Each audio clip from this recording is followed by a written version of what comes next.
Senhora Presidente, Senhor Ministro, Senhora Secretária de Estado, cumprimento o Senhor Ministro, a Senhora Secretária de Estado e toda a sua equipa. O Senhor Ministro referiu aqui que o Primeiro-Ministro terá reunido, enquanto Primeiro-Ministro da Família Socialista Europeia, com outros Primeiros-Ministros de outras forças políticas para começar as negociações sobre os lugares de topo das instituições da União Europeia. E nesta fase negocial parece que, de facto, o Governo já abandonou a ideia do sistema do Spitzenkandidaten, em que cada força política iria escolher o seu candidato à presidência da Comissão Europeia, que concorria como cabeça de lista às eleições do Parlamento Europeu. Não questionando, o PSD não questiona, de facto, o facto da nomeação ser feita, do Presidente da Comissão Europeia ser feita pelo Conselho, mas a realidade é que todo este processo foi tido, ou pelo menos, enfim, implementado como um processo que seria capaz de aproximar mais os cidadãos às instituições europeias. Muito se fala de déficit democrático e havia a perspectiva que este processo permitiria, de certa forma, colmatá-lo. E, de facto, na União Europeia, como o Sr. Ministro referiu, a abstenção diminuiu e a participação eleitoral aumentou para 51%, que é um valor, penso que o mais elevado nas últimas 2 décadas. E não terá sido seguramente devido apenas a este processo, mas também é difícil argumentar que não exista qualquer relação com esta forma que foi escolhida agora, como tinha sido feito no processo anterior, de escolher o Presidente da Comissão Europeia. É por este motivo que o PSD considera que o processo deveria ser respeitado. Nem que seja porque foi assim que foi definido e pelo menos anunciado antes das eleições e condicionou, parece-nos, de certa forma, as expectativas dos cidadãos. E, portanto, gostaria de saber a opinião do Sr. Ministro sobre esta situação. De qualquer forma, nas negociações que estão agora a ser tidas, nós consideramos fundamental que o Primeiro-Ministro represente, antes de tudo mais, antes de qualquer interesse partidário, os interesses de Portugal. E o Sr. Ministro veio aqui e falou-nos sobre as prioridades do Governo para a nova agenda estratégica. E nós gostávamos de fazer alguns comentários a essa agenda e alguns pontos que nos parecem também a nós importantes. E para o PSD é muito claro que é fundamental que o Governo defenda, que tenha uma defesa intransigente da política de coesão. O PSD deu, por sinal, deu um sinal importante de suporte ao Governo neste aspecto. Deu um capital político que nós lamentamos, mas que foi de facto desbaratado pelo Governo. Porque não só Portugal, nas negociações do quadro financeiro plurianual, perdeu fundos face ao quadro anterior, cerca de 7% em termos reais, pelo menos nas negociações até agora, como Portugal desceu no ranking de execução dos fundos, o que também não ajuda as negociações para o próximo quadro financeiro plurianual. E este facto, que a execução dos fundos foi muito inferior ao do Governo anterior, foi um facto que até foi divulgado amplamente pelo Ministério das Finanças no mês passado.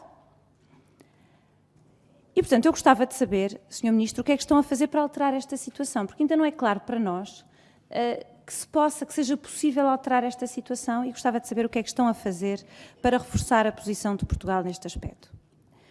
Depois concordamos que a União Europeia, a visão de política externa da União Europeia é uma União que não vacile na defesa da democracia a nível internacional e que siga o exemplo do Parlamento Europeu, por exemplo, quando reconheceu Juan Guaidó como presidente interino da Venezuela. Mas fala-nos o Sr. Ministro da abertura ao mundo. E falou do pilar da defesa e da importância da defesa. E nós saudamos esta sua... como valoriza este pilar de defesa europeia, embora não nos podemos deixar de referir que lamentamos que tenha sido feito um bocadinho em cima da hora quando Portugal e o PSD alertou para a situação de o Governo não estar na linha da frente daqueles que começaram a negociar a defesa da União Europeia no quadro da cooperação, das cooperações permanentes. Enfim, entretanto, o Governo finalmente viu luz e conseguiu fazer, um bocadinho já em cima da hora, entrar neste processo e, portanto, saudamos isto e saudamos que o Sr. Ministro tenha agora esta visão e que tenha, enfim, esperemos que continue nesta senda. E, por fim, uma coisa que não referiu, mas eu acredito que é enfim, que é o seu desejo, mas é uma questão que não referiu e para nós é muito importante, é saber defender os interesses dos cidadãos portugueses, em particular os cidadãos portugueses na União Europeia e muito especialmente na conclusão do processo do Brexit. E eu irei mais à frente falar um bocadinho sobre isto porque é muito importante para nós. O que é certo é que a participação dos cidadãos portugueses nas eleições europeias depende também de terem confiança que as negociações feitas pelo governo português são feitas no interesse dos cidadãos. O Sr. Ministro falou também, por exemplo, na economia e na importância que é ter uma economia com perspectivas para todos os cidadãos europeus e uma economia que seja forte, uma economia europeia que seja forte, na sua intervenção inicial.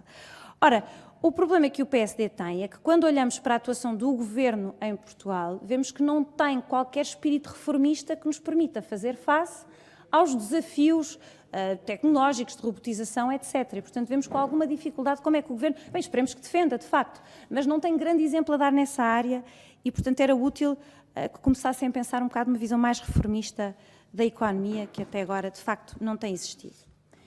E, por falar no semestre europeu, que também aconteceu, enfim, as recomendações específicas para Portugal, a Comissão considerou que Portugal tem margem. Fez uma série de considerações e de recomendações. Considerou que Portugal tem margem para fazer consolidação orçamental mais favorável ao crescimento e considera que o investimento público tem sido muito baixo em comparação com padrões europeus. E recomenda explicitamente que Portugal deve adotar as providências necessárias para atingir o objetivo de médio prazo em 2020, um saldo estrutural nulo que neste momento está em risco de incumprimento, que deve utilizar receitas extraordinárias para reduzir o rácio da dívida das administrações públicas, dar prioridade às despesas favoráveis ao crescimento e, por isto, entende-se investimento público, deve melhorar a sustentabilidade financeira das empresas públicas e adotar medidas para diminuir a segmentação de mercado de trabalho. Eu gostava de saber o que é que estão a fazer para isto. As recomendações têm sido feitas sistematicamente pelo PSD desde 2015. Aliás, nós consideramos que o Governo desperdiçou uma grande oportunidade e o resultado, infelizmente, está à vista. Em 2018, 20 países cresceram mais do que Portugal, da União Europeia, e a PIB per capita em paridade de poder de compra, que mede, de facto, a qualidade de vida dos portugueses, desceu em 2017. Neste momento, olha, na verdade, neste momento já é quase tarde para questionar o Governo sobre esta situação, porque neste momento, claramente, se não fez até agora é porque não tem grande intenção de aumentar o investimento público, de fazer reformas estruturais que promovam o crescimento de longo prazo e, portanto, o que nos resta fazer é dizer que rejeitamos esta visão míope sobre o crescimento de longo prazo e que Portugal precisa de uma alternativa. Mas, para terminar, gostava de falar um bocadinho sobre o Brexit e sobre os cidadãos. Neste momento temos indicações por confirmar que só 50 mil de 400 mil portugueses, para terminar, residentes no Reino Unido, terão feito o registro para terem o estatuto de residente. Eu gostava de saber se têm números, se podem confirmar o número dos cidadãos que já terão feito isto. O que parece claro é que neste momento há um grande atraso e é uma situação que coloca muitos portugueses numa situação potencialmente precária.